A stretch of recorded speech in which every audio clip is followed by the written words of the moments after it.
Hey guys, welcome back to the channel. If you're new here, we dive into real American horror legends, the kind that make you question what's lurking in the shadows.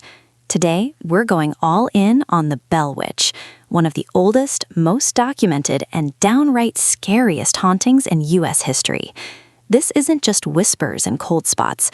This is a full-blown entity that slapped people, quoted the Bible, tormented a family for years, and is blamed for straight-up murdering a man. The only death in American records officially tied to a ghost. Over 200 years later, people still visit the cave where it supposedly lives. Buckle up. This is the complete story. No shortcuts. It begins in the early 1800s on the American frontier. John Bell was a respected farmer born in North Carolina around 1750.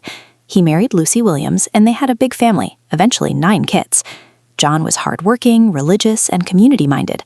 He served as an elder in the Baptist church and even helped settle disputes among neighbors. In 1804, looking for better land, the Bells packed up and moved west to Robertson County, Tennessee, right along the Red River, near what's now the small town of Adams. They bought over 300 acres of fertile bottomland, built a sturdy log cabin, cleared fields for corn and tobacco, and raised livestock. Life was tough but good. The kids helped with chores, neighbors were friendly, and the family attended church regularly. No one could have predicted the nightmare that was coming. The first signs appeared in 1817, 13 years after they settled. It started subtle, almost easy to dismiss. The family heard strange knocking sounds on the walls and doors, like someone rapping politely, but when they opened up, nothing was there. Scratching noises came from inside the walls, like giant claws or rats the size of cats. Their dogs would go berserk, barking and growling at empty corners or under beds. The kids woke up screaming that invisible hands were pulling their hair or yanking blankets off in the dead of night. John and Lucy tried to ignore it at first. Maybe it was the wind or animals in the attic, or just frontier nerves. But it didn't stop. The noises grew louder and more deliberate.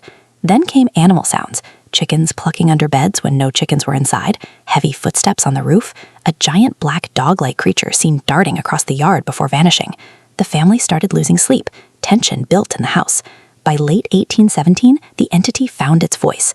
At first, it was faint whispers or a woman singing old hymns far off in the fields. But soon it spoke clearly, sharp, intelligent, and full of attitude. The voice could come from anywhere, the ceiling, the fireplace, under the bed, even right next to your ear. It quoted Bible verses flawlessly, recited muse from distant places before anyone else knew, and answered questions about people's private lives like it had been reading their minds. They nicknamed it Kate. Sometimes it claimed to be the spirit of a person John Bell had wronged back in North Carolina. Other times it said it was old Kate Batts, a neighbor the Bells had a land dispute with years earlier, though Kate Batts herself denied any involvement and was alive during the events. At other moments, it just laughed and said it was a spirit from the other side with no name worth giving. Kate hated John Bell most of all. She cursed him constantly, called him every insult imaginable, and swore she'd torment him until his dying day, and then finish him off. But she wasn't just mean to John. The attacks turned physical and brutal. Family members, especially the children, got slapped hard across the face by invisible hands, leaving bright red welts and handprints that lasted days. Hair was yanked out in clumps. Skin was pinched until it bruised black and blue. Covers were ripped off beds repeatedly. Furniture moved on its own. Chairs sliding across floors, tables flipping. Dishes shattered without being touched. Candles blew out even when no breeze existed. The worst target was Betsy Bell, the pretty teenage daughter, around 12 to 15 during the peak. Kate seemed obsessed with her. Sometimes the spirit acted protective, warning Betsy about dangers or defending her from suitors. Other times it was vicious, beating her mercilessly at night with invisible sticks or whips, leaving deep welts and bruises all over her body. Betsy would cry out in pain while the family watched helplessly, hearing the blows but seeing nothing. Word spread fast in rural Tennessee. Neighbors came to witness the Bell Witch. They saw objects fly, heard the voice mock them by name, even watched as Kate corrected the local preacher mid-sermon when he misquoted scripture. The spirit knew things it shouldn't, private conversations, future events, and used that knowledge to terrify or amuse. The haunting drew bigger crowds. In 1819, Andrew Jackson, then a famous general, later the 7th U.S. president, heard the stories while traveling through the area with his troops. Skeptical as always, Jackson decided to investigate and debunk it. He arrived with a wagon full of men, ready to laugh it off. As they neared the Bell farm, the wagon wheels suddenly froze, like chained by invisible forces. Horses reared and screamed in terror. Then Kate's voice boomed from nowhere. "General Jackson, I know you're coming. You can't fool me." One soldier, brave or foolish, pulled his pistol and fired at the voice. The gun misfired and an invisible slap knocked him clean off his feet. Jackson reportedly shouted, "By the eternal, boys, this is no joke, it's the real thing." They turned around and left before nightfall, refusing to stay. By 1820, the focus narrowed to John Bell. He began suffering mysterious fits. His face would swell grotesquely, his tongue stiffened so he couldn't speak or swallow food. Doctors examined him but found no cause. Kate bragged openly, "Old Jack Bell will never get another bite of food till he's in his grave. I'll see to that." On December 19th, 1820, John took to his bed, too weak to rise. That night, the family heard Kate laughing hysterically outside the house, wild, triumphant cackles echoing through the dark. The next morning, they found him dead. Beside the bed sat a small vial of dark, unknown liquid.